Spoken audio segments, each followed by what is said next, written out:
A experiência de estar diante da realidade do Cristo ressuscitado. Meus caros irmãos e irmãs, estamos participando juntos dessa chamada Vigília da Páscoa. Essa Vigília da Páscoa nasceu, se enraizou na caminhada da igreja desde os primeiros cristãos. Celebrar a noite em que, ao amanhecer, ainda escuro, Cristo foi descoberto, revelado como sendo o ressuscitado. O terceiro dia, o amanhecer do terceiro dia.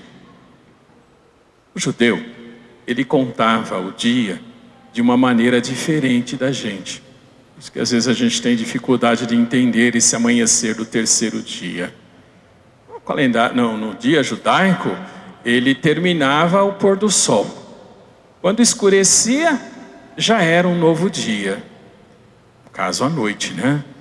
Então, a sexta-feira, o primeiro dia. Ao final, ao anoitecer da sexta-feira, iniciou-se o segundo dia. Ao anoitecer do sábado, o terceiro dia. Ao amanhecer desse terceiro dia, se descobriu então. As mulheres vão ao túmulo e fazem a experiência de estar diante de um túmulo vazio. A verdade que se revela. Ele não está aqui, não está morto. Ele ressuscitou. Um longo caminho de fé, meus caros irmãos e irmãs, que aquele grupo de pessoas irá fazer para compreender o sentido do Cristo ressuscitado. Essa dimensão, meus caros irmãos e irmãs, que celebramos. Desde os primeiros cristãos, reservar-se essa noite para fazer memória. Mesmo porque nós cantamos no início, o chamado o canto do Exultate. Nós cantamos assim: só tu noite é que soubeste a hora. Entre o anoitecer do sábado e o amanhecer do domingo, nessa noite, Cristo ressuscitou. Dentro dessa vigília, que fecha para nós o chamado Tríduo Pascal, que se iniciou com a celebração da Ceia do Senhor, do lava-pés, continuou pela celebração da Paixão, para chegar hoje nessa vigília. As comunidades, meus caros irmãos e irmãs, tinham a oportunidade de fazer um verdadeiro percurso na fé, através da Palavra de Deus. Nós somos chamados a fazer uma leitura de todo o Antigo Testamento a partir do mistério pascal de Cristo. E é justamente essa a proposta dessa vigília pascal na sua Palavra de Deus. Primeiro momento da vigília, nós acompanhamos o fogo, Cristo que se revela como luz para iluminar nossa vida. Segundo momento meditarmos essa mesma vida a partir da Palavra de Deus. A liturgia trouxe todas as 9 leituras propostas para essa vigília. Deixa eu pode pontuar aí os pontos mais significativos dessas leituras. Nós começamos com o relato no livro do Gênesis, o relato da criação. É muito interessante a gente pensarmos o sentido desse livro do Gênesis, porque muitas vezes esse relato da criação é usado até por acadêmicos para desfazer da fé. Como assim Deus criou o dia dessa maneira? Na verdade, a espécie não foi se evoluindo, como a ciência aí, ao longo do século XIX, ela foi se formalizando. Acontece que uma leitura desse jeito não tem uma compreensão do verdadeiro sentido e da motivação desse livro que nós acompanhamos, esse trecho do livro do Gênesis, que fala para nós desta criação. Deixa eu alongar um pouco mais esse tempo, nesse pedaço, para iluminar justamente a nossa caminhada de fé. Esse livro do Gênesis, ao contrário de que nós achamos, às vezes a gente é levado a pensar, ele é o primeiro livro da Bíblia. Então muitas vezes a gente acha que foi o primeiro livro que foi escrito. Não, muito pelo contrário. Quando o livro do Gênesis teve a sua redação final, o povo de Israel já havia vivenciado muito de uma experiência de fé. E já tinha muito do texto bíblico escrito.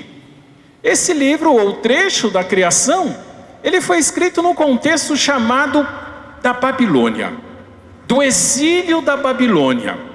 E é muito interessante a motivação. O povo de Israel se achava, todos os povos acham, né? Todas as pessoas acham, enfim, que eles são os melhores do mundo, que eles eram as melhores pessoas. Então a gente tem uma tendência sempre a achar que nós somos os melhores. O povo de Israel também. Aí eles fizeram uma experiência de ser derrotado pelos babilônicos. Foram levados cativos, escravos, prisioneiros, perderam tudo. E dentro do contexto da Babilônia, eles se depararam com um povo muito mais desenvolvido do que eles. Conheciam técnicas de agricultura, por exemplo, que davam a eles o domínio melhor da plantação e da colheita. Eles conheciam astronomia, e aí consequentemente eles conseguiram fazer um calendário chamado calendário lunar, que nós conhecemos. Eles conheciam, por exemplo, técnicas de construção, de arquitetura. E diante daquela realidade, daquele povo muito mais desenvolvido que eles, o povo de Israel no primeiro momento já estava prisioneiro, já estava cativo, já era escravo. Evidentemente eles ficaram deprimidos. E aí que vem, meus caros irmãos e irmãs, a oportunidade de darmos um salto, amadurecer a nossa compreensão. E foi justamente isso que eles fizeram.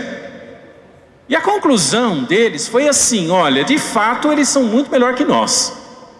De fato eles são muito mais desenvolvidos que nós. Mas temos algo que eles não têm: a nossa experiência de Deus, que é única. Deus se revelou para nós. Fizemos uma experiência de fé. É por isso que eles dizem: olha, eu não sei como é que eles conseguiram, eu não sei como é que eles estão muito mais avançados que nós, mas o que nós temos certeza é que tudo foi criado por Deus. Foi Deus, somente Deus, que nos deu a vida. Foi Deus que criou o mundo. Então, pegando o calendário lunar, dos dias da semana que o povo babilônico conhecia, eles falam assim: Deus criou o mundo em 6 dias, e no 7º ele descansou. Essa motivação maior para a leitura, e a maneira que se coloca e nos ensina a fazer uma interpretação de fé em tudo aquilo que nós temos e tudo aquilo que acontece conosco. Fazer uma experiência do crer, fazer a experiência de interpretar a vida à luz da fé. Essa a grande motivação. Fazer a experiência de acreditar do Deus que nos criou. Muito interessante se a gente pegar a teoria lá da evolução do Darwin. Diz lá que a vida surgiu num determinado momento a partir de uma reação química. Essa reação química, uma visão de fé, é a vontade de Deus. É o ato de Deus que nos criou.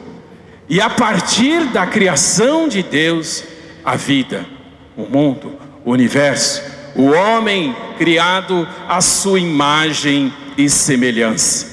Isso significa interpretar na fé. Pode explicar de tudo quanto é jeito, todas as explicações científicas, elas podem ser aceitas.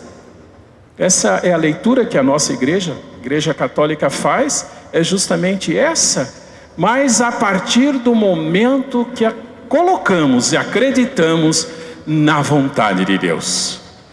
Segundo ponto muito forte aqui nas leituras é a experiência então do acreditar, da fé. É por isso que é colocado para nós Abraão, no qual Deus havia prometido descendência, uma terra.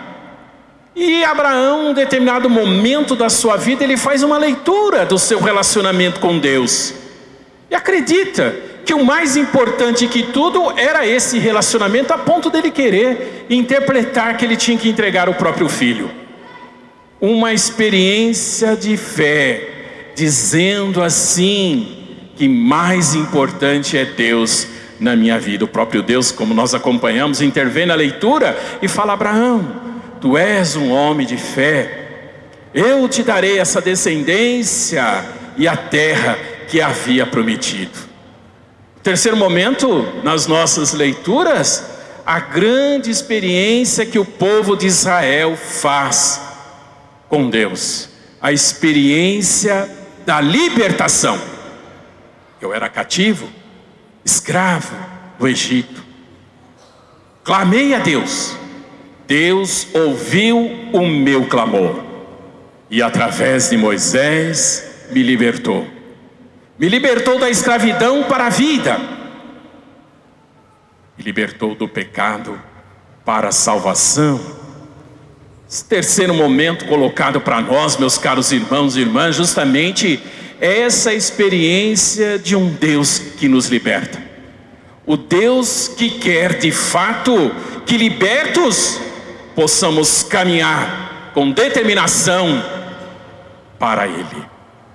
As duas leituras de Isaías, mais Baruque e Ezequiel, colocam para nós justamente as idas e vindas do povo de Israel, as quedas, mas o reerguimento na certeza da salvação de Deus.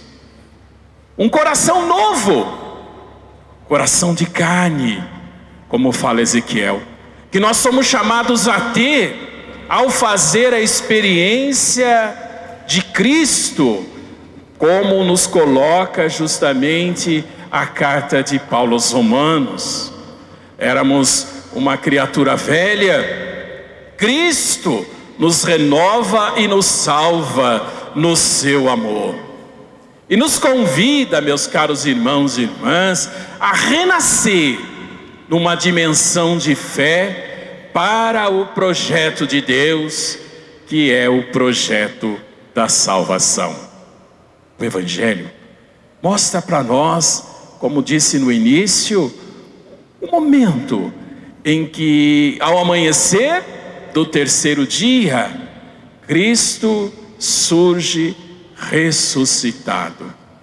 É verdade, meus caros irmãos e irmãs, que um longo caminho o povo de Israel vai fazer, o povo de Deus, os cristãos, irão fazer, até assumirmos, meus caros irmãos e irmãs, como assumimos nessa noite: Cristo ressuscitado é o centro de toda a nossa fé, de nossa vida.